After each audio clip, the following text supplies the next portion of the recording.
Au-dessus des puissances, au-dessus des rois, au-dessus de la nature et de la création, au-dessus de tout. Shalom, shalom, shalom, bien-aimés en Christ Jésus. Je proclame que la bénédiction de l'Éternel soit sur vous pour cette nouvelle occasion où nous nous retrouvons ensemble pour encore écouter la parole du Seigneur. Nous voulons commencer par rendre grâce au Seigneur. Nous te bénissons, notre Père, notre Dieu, pour tes bienfaits, pour tes hauts faits, pour ta fidélité, le fait que tu sois permanent. Tu n'es ni influencé par le temps, ni par les circonstances. Tu restes tel. La Bible déclare que tu es ni commencement ni fin. Tu demeures l'Éternel. L'Éternel Dieu des armées des cieux, des armées de la terre, des armées des eaux et même dans la partie inférieure parce que tu demeures l'Éternel Dieu des armées. Nous sommes aujourd'hui dimanche 11 octobre. Grâce à toi, nous avons ouvert les yeux. Et ce matin, nous voulons encore écouter ta parole. Que l'honneur et la puissance te reviennent. Nous prions avec fidélité, avec reconnaissance. Au nom de notre Seigneur Jésus-Christ. Amen. Chers amis, frères et sœurs en Christ, voilà encore une nouvelle occasion. Nous voulons rendre toute la gloire à notre Dieu. C'est lui qui nous accorde le souffle de vie.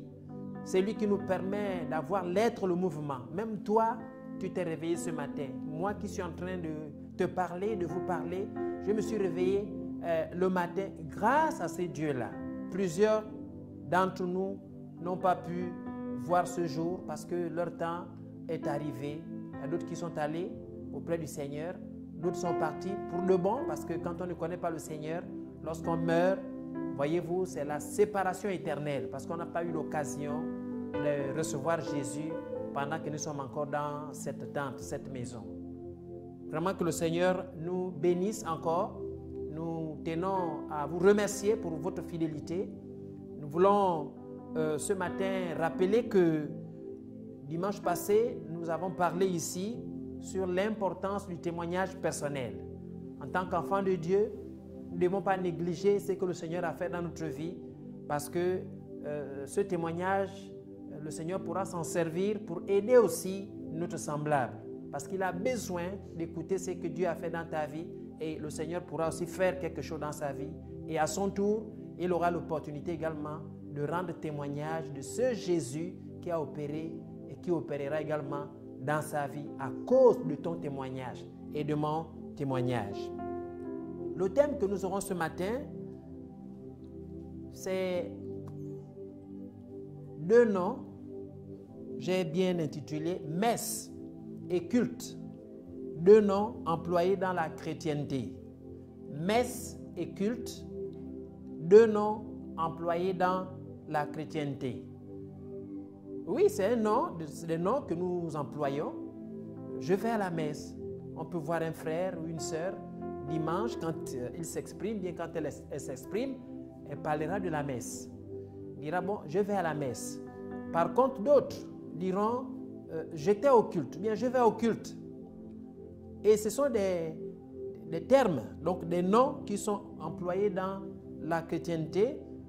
Et nous voulons retenir ce que l'Écriture nous enseigne. J'ai posé la question, quoi retenir d'après les Écritures, d'après l'Écriture sainte? C'est ce qui fait l'objet de notre intervention ce matin. Nous allons peut-être nous poser la question, mais pourquoi parler de ça? Ça vaut la peine. Oui, ça vaut la peine parce qu'il faudrait qu'on comprenne pourquoi on parle de messe, pourquoi on parle de culte. Nous allons introduire en donnant un peu quelques définitions. Avant de lire les passages, j'aurai ce matin avec vous à partager quelques lignes de la parole de Dieu utilisées par l'apôtre Paul et bien d'autres auteurs avant de pouvoir conclure. Ces textes-là vont nous aider à bien saisir pourquoi nous voulons parler de messe, pourquoi nous voulons parler de culte ce matin. C'est quoi d'abord la messe?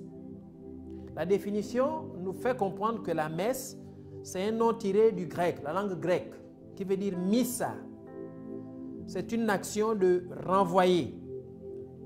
Action de renvoyer. Et quand on parle de messe, là-dedans, on voit le sacrifice du corps et du sang de Jésus-Christ qui se fait à l'autel par le ministère du prêtre. C'est ça l'explication que nous donne le dictionnaire. Et par la suite, nous avons l'histoire qui dit que le deuxième concile du Vatican a rénové la liturgie de la messe dans le sens de la simplification et de la participation collective. J'ai souligné la simplification et la participation collective. Donc cela nous fait déjà comprendre que quand on parle de messe, il y a une situation qui précise que la messe nous fait ressortir l'aspect du corps, donc l'aspect du sacrifice du corps et du sang de Jésus-Christ, et qui se fait à l'autel par le ministère du prêtre. On se comprend bien, prêtre, c'est-à-dire serviteur de Dieu. Et là, nos frères et sœurs qui font partie de l'Église catholique comprennent bien ce que nous sommes en train de dire là. J'ai noté qu'il y a eu quand même une évolution dans cette définition, c'est-à-dire qu'au départ, les choses se faisaient autrement, mais par la suite, le deuxième concile du Vatican a rénové la liturgie de la messe dans le sens de la simplification et de la participation collective. Voyez-vous, participation collective. Et c'est quoi le culte? Le culte, c'est un nom masculin tiré aussi du latin cultus. C'est un hommage qu'on rend à une divinité ou à un saint personnage. C'est un office religieux, c'est-à-dire là-dedans, nous voyons une vénération profonde. Nous voyons un amour fervent. C'est pourquoi on proscrit même ce qu'on appelle le culte de la personnalité. C'est quoi le culte de la personnalité? C'est une admiration excessive manifestée à l'égard d'un chef politique ou d'une personnalité quelconque. Par rapport à ces deux explications, deux significations ou alors deux définitions, nous avons déjà une compréhension de la messe, pourquoi on emploie le mot, le nom, la messe, pourquoi on emploie le nom, le culte. Ces deux éléments-là. D'après mon analyse, quand j'ai essayé de faire mon analyse, j'ai compris que les deux termes ou alors les deux noms se justifient dans les Écritures saintes, mais avec quelques variances près. C'est ce que nous allons voir. Donc, par la grâce de Dieu, nous voulons vraiment nous atteler sur ce que l'apôtre Paul dit ici, parce que nous voulons nous poser la question, quoi retenir d'après les Écritures? Quand on parle de messe, quand on parle du culte, qu'est-ce que nous voulons tirer comme leçon? Nous allons commencer à faire la première lecture dans le chapitre 2 de 1 Corinthiens, les 5 premiers versets, pour parler de la messe. Je vous ai dit plus haut que je me suis rendu compte que les deux noms sont justifiés par les Écritures. Alors, la messe fait allusion au corps et au sang de Jésus-Christ. Ici, compris dans le sens restreint, limité seulement à l'autel par le ministère du prêtre. C'est ce qui a été dit plus haut. Mais que disent les Écritures? Les Écritures nous font comprendre que le corps et le sang de Jésus-Christ forment le sacrifice parfait que toute l'humanité a besoin. Il ne faut pas oublier que celui qui écrit la lettre que nous allons lire là, c'est l'apôtre Paul. Il a écrit toutes ces lettres-là aux années 50, 51, 51, 50, voilà, jusqu'à 58 après Jésus-Christ. Et Paul, quand il écrit là, il est déjà transformé. C'est un homme qui était versé au judaïsme. Il avait un zèle pour servir Dieu dans une façon autre. Mais il a été visité par le Seigneur, nous connaissons l'histoire dans Acte 9, et puis il s'est converti. Donc il est né de nouveau. Étant né de nouveau, c'est alors qu'il a servi maintenant le Seigneur avec zèle, avec, voyez-vous, connaissance de cause. Et il écrit Alors, quand il écrit, je vais commencer par lire, 1 Corinthiens chapitre 2, versets 1 à 5, il dit, pour moi, frère, il écrit aux chrétiens de Corinthe, lorsque je suis allé chez vous, ce n'est pas avec une supériorité de langage ou de sagesse que je suis allé vous annoncer le témoignage de Dieu. Car je n'ai pas eu la pensée de savoir parmi vous autre chose que Jésus-Christ et Jésus-Christ crucifié. Moi-même, j'étais auprès de vous dans un état de faiblesse, de crainte et de tremblement, de grand tremblement. Et ma parole et ma prédication ne reposaient pas sur les discours persuasifs de la sagesse, mais sur une démonstration d'esprit et de puissance, afin que votre foi fût fondée non sur la sagesse des hommes, mais sur la puissance de Dieu. Alléluia. Paul dit, je ne suis pas venu avec la sagesse du langage, ou alors la supériorité du langage. Lui, pour Paul, quand il écrit là, il précise qu'il n'a vu que Christ et Jésus-Christ crucifié. Juste à côté, dans le même livre de 1 Corinthiens au chapitre 1, à partir du verset 17, il dit, ce n'est pas pour baptiser. Ce n'est pas pour baptiser, quand il parle, que Christ m'a envoyé, c'est pour annoncer l'évangile. Et cela sans la sagesse du langage, afin que la croix de Christ ne soit pas rendue vaine. Car la prédication de la croix est une folie pour ceux qui périssent. Mais pour nous qui sommes sauvés, elle est une puissance de Dieu. Aussi est-il écrit, je détruirai la sagesse des hommes et j'anéantirai l'intelligence des intelligents. Où est le sage? Où est le scribe? Où est le disputeur de ce siècle? Dieu n'a-t-il pas convaincu de folie la sagesse du monde? Car puisque le monde avec sa sagesse n'a point connu Dieu dans la sagesse de Dieu, il a plu à Dieu de sauver les croyants par la folie de la prédication. Les Juifs demandent des miracles et les Grecs cherchent la sagesse. Nous prêchons Christ, voyez-vous? Nous prêchons Christ crucifié, scandale pour les Juifs et folie pour les païens. Mais puissance de Dieu et sagesse de Dieu pour ceux qui sont appelés tant Juifs que Grecs. Verset 25. Car la folie de Dieu est plus sage que les hommes et la faiblesse de Dieu est plus forte que les hommes. Ici, Paul est en train de parler, voyez-vous, il précise que lui, le message qu'il est en train de présenter, c'est le message de la croix. Pourquoi parler de la croix? Parce que Jésus-Christ est tout un message. Quand on parle de la croix, on regarde la croix est tout un message. Ce message parle du salut et de la délivrance. Le salut et la délivrance. Je vais évoluer avec les lectures, toujours l'apôtre Paul, dans 2 Corinthiens à côté, au chapitre 4, il revient un peu là-dessus. 2 Corinthiens chapitre 4, versets 5 à 7. Nous ne prêchons pas nous-mêmes. C'est Jésus-Christ, le Seigneur, que nous prêchons et nous disons vos serviteurs à cause de Jésus. Car Dieu qui a dit la lumière brillera du sein des ténèbres a fait briller la lumière dans nos cœurs pour faire resplendir la connaissance de la gloire de Dieu sur la face de Christ. Et Paul précise que nous portons ce trésor dans les vases de terre, afin que cette grande puissance soit attribuée à Dieu et non pas à nous. Frères et sœurs, c'est pourquoi je disais que quand on parle de messe, dans le mot messe, voyez-vous, il y a l'aspect du corps et du sang de Jésus-Christ. Et ce nom-là se justifie parce qu'on parle du corps et du sang de Jésus-Christ. Mais sauf que d'aucuns ont pensé que ce n'était que dans l'aspect du ministère du prêtre. Donc, pour se limiter rien que sur l'autel, au niveau de l'autel. Nous voulons faire comprendre que ça va au-delà. Ça va au-delà de l'autel. Pourquoi? Parce que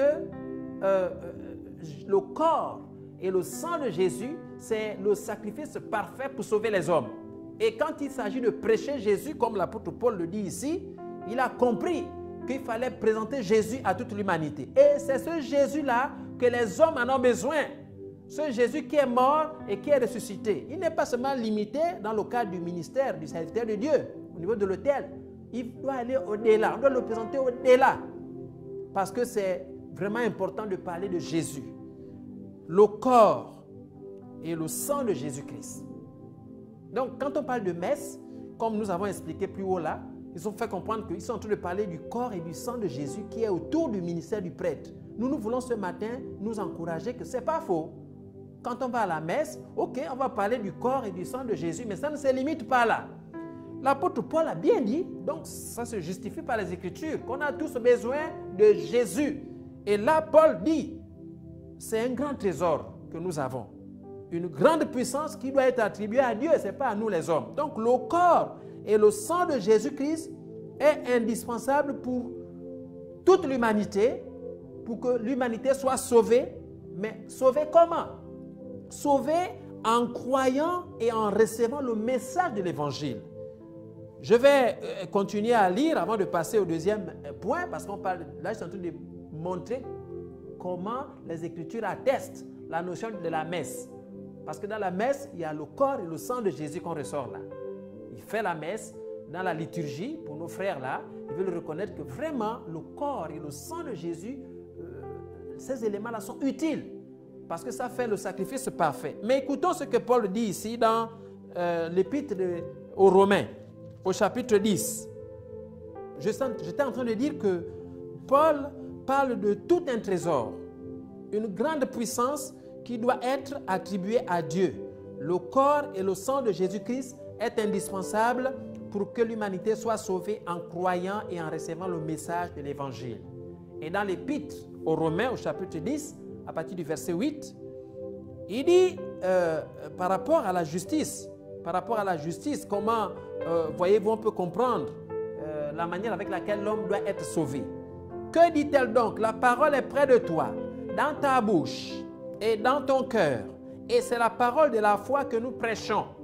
Si tu confesses de ta bouche le Seigneur Jésus et si tu crois dans ton cœur que Dieu l'a ressuscité des morts, tu seras sauvé. C'est en croyant du cœur qu'on parvient à la justice et c'est en confessant de la bouche qu'on parvient au salut selon ce que dit l'Écriture. Quiconque croit en lui ne sera point confus.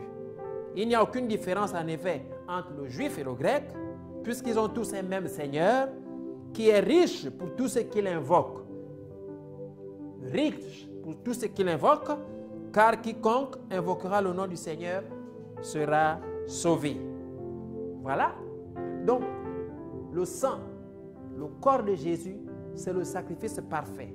C'est pourquoi plus haut j'ai dit ces deux noms-là, à l'intérieur, font ressortir l'aspect du sacrifice. Et quel sacrifice? C'est le sacrifice de Jésus, le corps et le sang de Jésus. Maintenant, allons-y au niveau du culte. Avant de terminer, dans le culte, on voit l'hommage rendu à la divinité, on voit la vénération profonde, on voit un amour fervent. Un amour fervent. Et Paul, dans sa manière de parler, il précise dans le chapitre 12, les 5 premiers versets, il dit « Je vous exhorte donc, frères, par les compassions de Dieu, à offrir vos corps comme un sacrifice vivant, saint, agréable à Dieu, ce qui sera de votre part un culte raisonnable. Ne vous conformez pas au siècle présent, mais soyez transformés par le renouvellement de l'intelligence, afin que vous discerniez quelle est la volonté de Dieu, ce qui est bon, agréable et parfait. Par la grâce qui m'a été donnée, je dis à chacun de vous de n'avoir pas de lui-même une trop haute opinion, mais de revêtir les sentiments modestes, selon la mesure de foi que Dieu a départie à chacun. Car comme nous avons plusieurs membres dans un seul corps, et que tous les membres n'ont pas la même fonction, ainsi, nous qui sommes plusieurs, nous formons un seul corps en Christ, et nous sommes tous membres les uns les autres. Alors donc, une fois sauvés, une fois que nous avons donné notre vie au Seigneur Jésus, selon Paul ici, la personne qui est sauvée elle-même, l'âme qui est sauvée elle-même, elle s'offre sur l'autel. Elle s'offre sur l'autel pour être au service du Seigneur en suivant les consignes du Seigneur qui disent que nous devons nous servir les uns les autres pour la gloire du Seigneur. Et dans Apocalypse chapitre 5, là, l'apôtre Jean précise bien que l'œuvre de Jésus-Christ a fait en sorte que nous puissions rentrer dans une dimension dans laquelle nous sommes appelés, voyez-vous, des sacrificateurs. Nous sommes dans un royaume parce qu'au chapitre 10 de Apocalypse 5, tu as fait d'eux un royaume des sacrificateurs pour notre Dieu et ils régneront sur la terre. Tu as fait d'eux un royaume et des sacrificateurs pour Dieu qui est notre Dieu et ils régneront sur la terre. Donc on comprend que dans le cadre du culte, nous devenons finalement le sacrifice.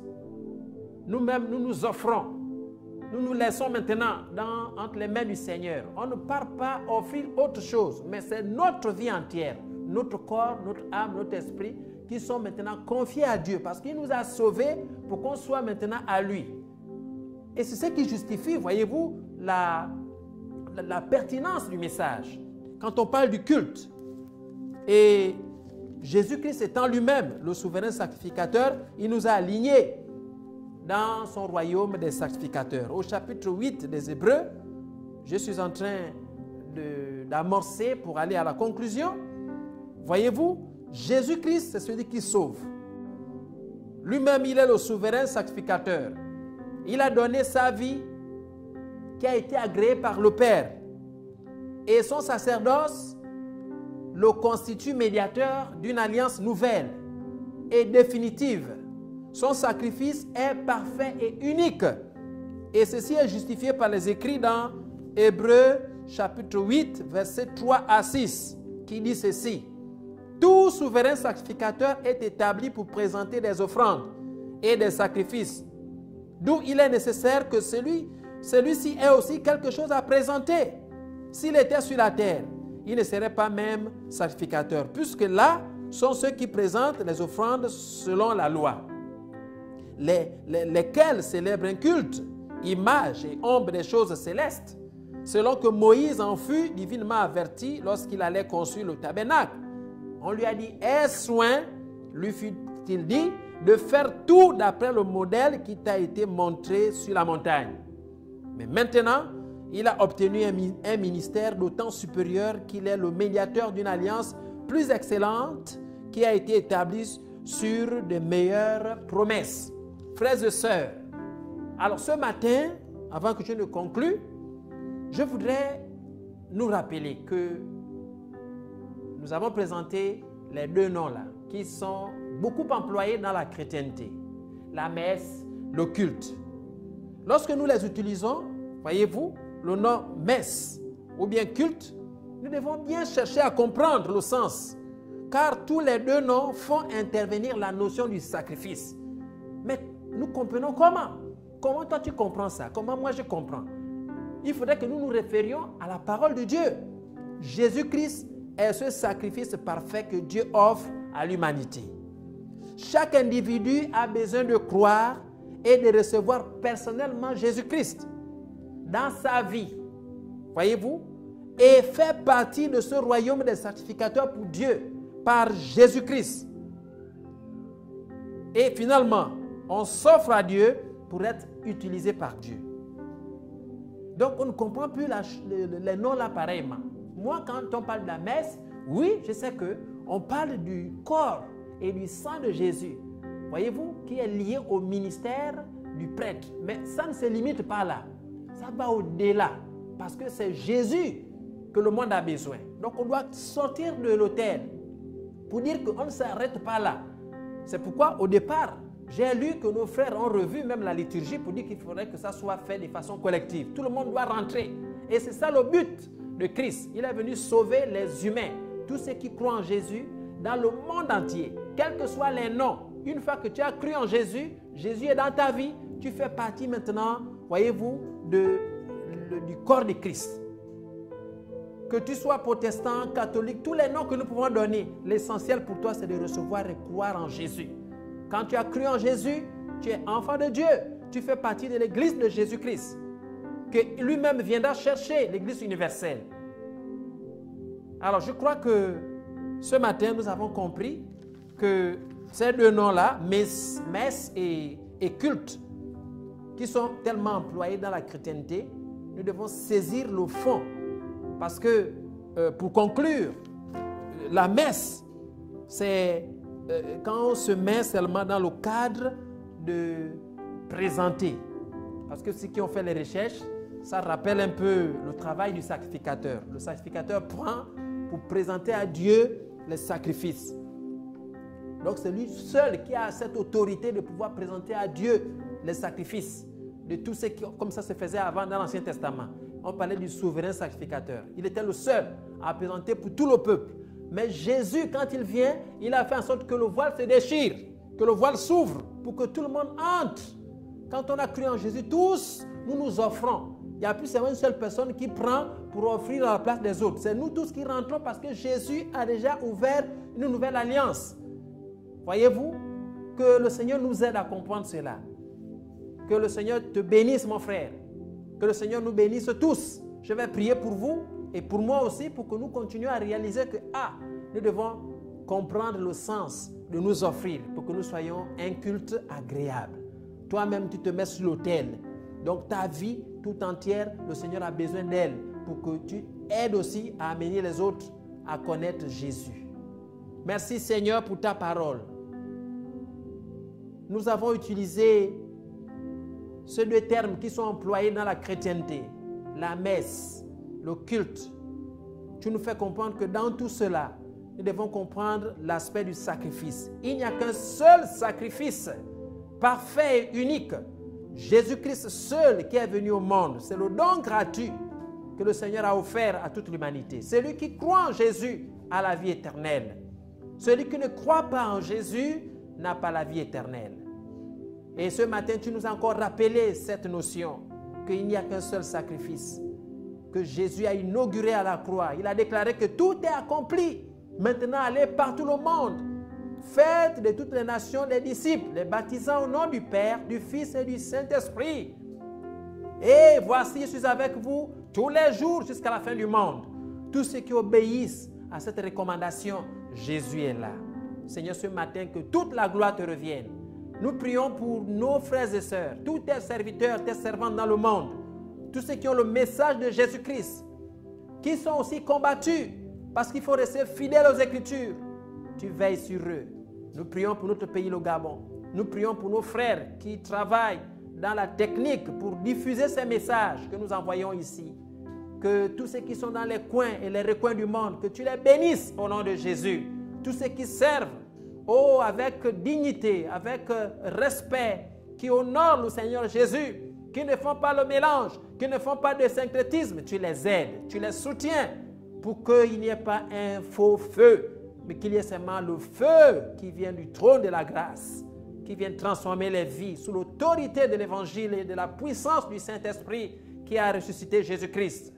Que l'honneur, la puissance et la majesté te reviennent au nom de notre Seigneur Jésus-Christ. Amen.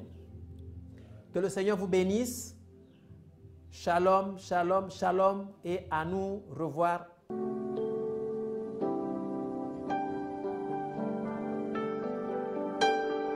Au-dessus des puissances, au-dessus de la nature et de la création,